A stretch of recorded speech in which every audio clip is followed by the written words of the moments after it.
Welcome to Sting City. Hey, good morning from Sting City. Back with the bees. Broke out my best beekeeping shirt today. Beekeeping it real. As you know, the last couple of weeks we've been in and out of the hives quite a bit, checking on things, looking for queens, etc. So this week I don't really want to disturb them too much, but there are a couple things that we need to do. As you know, last week we found in Sleepy Hollow and Buzzopolis that it looks like they have some young queens in there. So today, to give them a good chance of growing their colonies back up, we're going to add feeders to those two hives, and then also we're going to add entrance reducers. As we talked about last week in the video, we are in a dearth right now in the summer, which means there's very limited nectar flow. So these colonies, these bees that are going out and foraging, aren't able to find the nectar and sugar and nutrients they need to bring back to the hive to build out the honeycomb and build up their stores adequately for winter. So the sugar water is going to give them a better chance of getting ready for that. And then also, since there is a dearth, other forage bees can actually start robbing out weaker colonies. So they'll go into the colonies and start stealing their honey. So to prevent against that, we're going to put some entrance reducers on, which basically closes down the gap at the bottom of the hive and gives the bees a smaller opening to defend. So before we get going, let's go make some sugar water. So we're mixing up some sugar water here to feed the bees. It's a 1-to-1 sugar and water. So this is a 4-pound bag of sugar and 8 cups of water. And you put it on heat and stir it until it's all dissolved.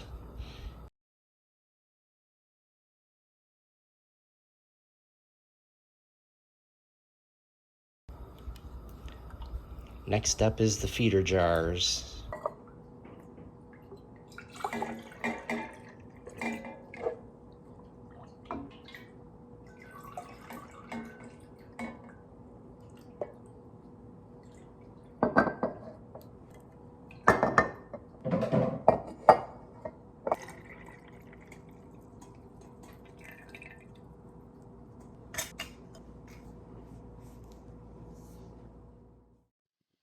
Okay, so we are suited up.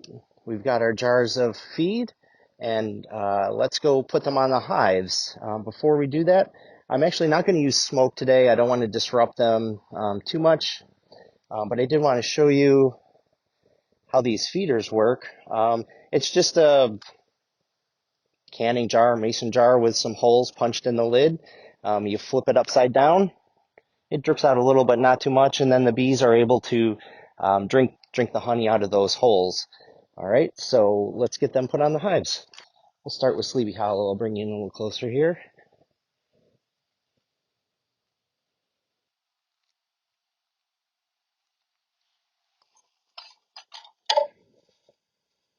Okay, so just to show you, we do have a few pieces we're going to need to switch out on the hives in order to do this.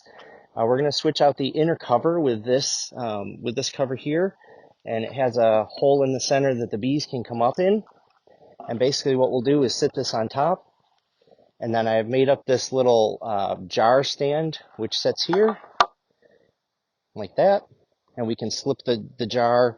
It holds the jar up. The bees can come up through this hole underneath the jars and drink, and then we put a box that covers this all up so it's all closed from the outside.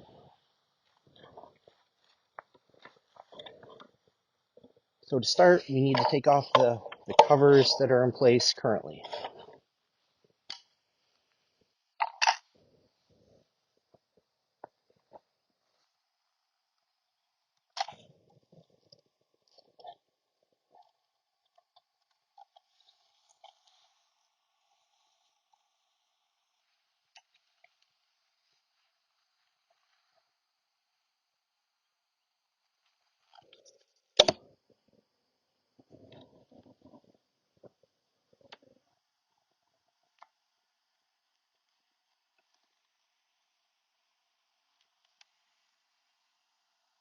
Hopefully the no smoke decision wasn't a mistake, but we shall see.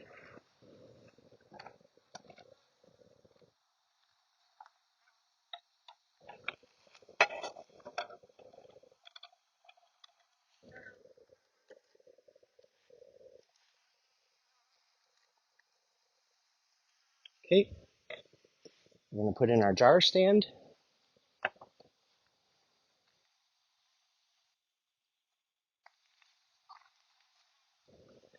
Here's our jar. We're going to flip it upside down, stick it in there. Voila. Now I'm going to take this box here, which is just an empty box, and cover it up.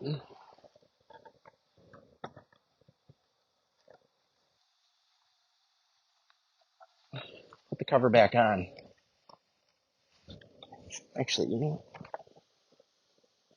since there's so many bees on this cover here, as you can see, I'm just going to put this on top here, and then they'll be back in their home. Actually, yeah.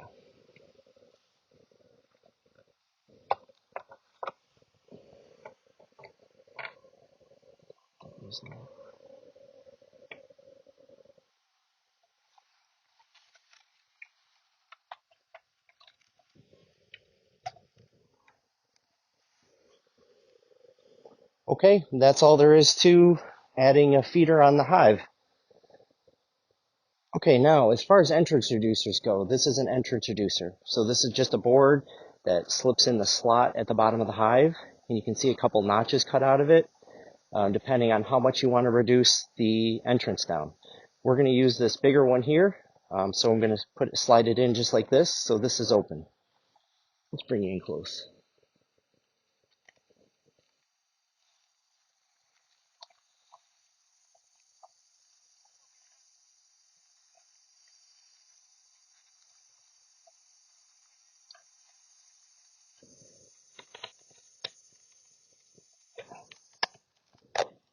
Kind of a tight fit, but that's okay. So that's really all there is to it. So we just gave the bees a smaller door to go in and out. They're not going to mind at all. It also helps that it's supposed to be a little bit cooler this week, so they shouldn't have as much trouble trying to ventilate and keep the hive cool, because putting the entrance reducer does reduce the amount of air that can move through the hive. So that's Sleepy Hollow done. Let's work on Buzzopolis.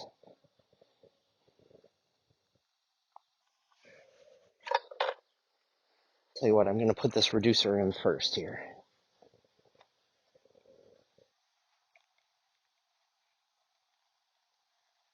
Not quite as tight of a fit on this one, but it'll work just fine.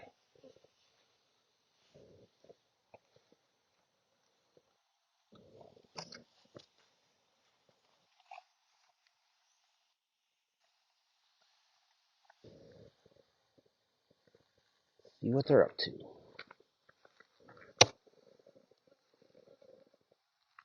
I'm always checking my hands and gloves now to make sure I don't have any bees trapped somewhere I don't want them.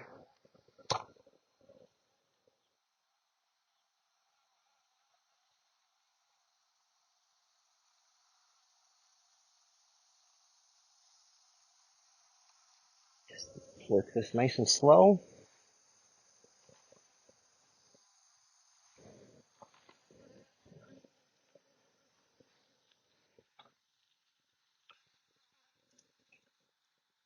Feeder board on here.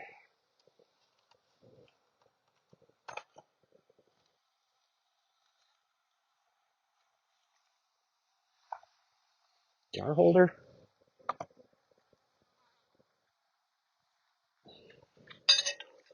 Sugar water. I like to sprinkle out a little just so that they know it's here.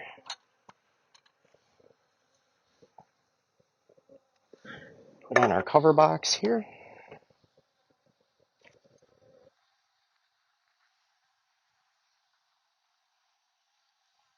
Slip this back on.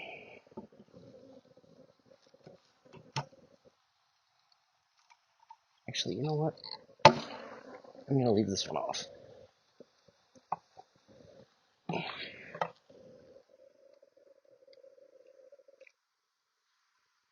Okay, so we've got our feeders on. We've got our entrance reducers in. That's what I was looking to do today. In case you're wondering why not Pollinator Palace? Well, right now Pollinator Palace is thriving. Their numbers are high, and actually more importantly though, we have honey supers on there. So they are making honey, and if I put a sugar water feeder on there, what we'll end up with is sugar water honey. Generally not at the top of anyone's list. So if you have honey supers on that you're hoping to harvest honey from, you can't feed them sugar water. But since they're doing so well and thriving, I think that they're well under control, and also there's enough bees in there that I don't need to worry about reducing the entrance size on that hive. All right, so we've got our feeders on the hives and our entrance reducers in. I'm going to keep an eye on the feeders over the week, just peek in and see how they're consuming that.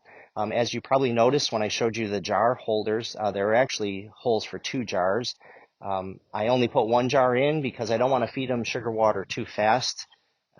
If you give them too much sugar water too fast, what happens is they end up filling all of the available honeycomb with nectar and honey, and basically the queen runs out of room to lay eggs. So we're going to give them just 1 jar, and hopefully with that they can use that energy and that sugar to build out some honeycomb, also make some nectar, and get ready for the winter.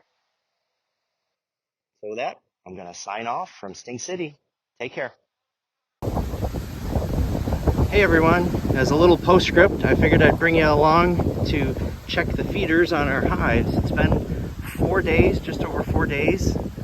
It's a little breezy out right now, so sorry if there's a lot of wind noise, but let's pop open Sleepy Hollow and see what's going on in here. I'm going to do it gently because I'm not wearing anything here. Well, that's looking good. Looks like they've drank all of the syrup. I like to see that. We'll have to get that refreshed. Okay, let's head over to Buzzopolis and do the same very carefully. Right. Oh, looks like more of the same. So in 4 days, they have consumed, each of them, a jar of feed. That's good stuff. All right, so with that, it's bye for now.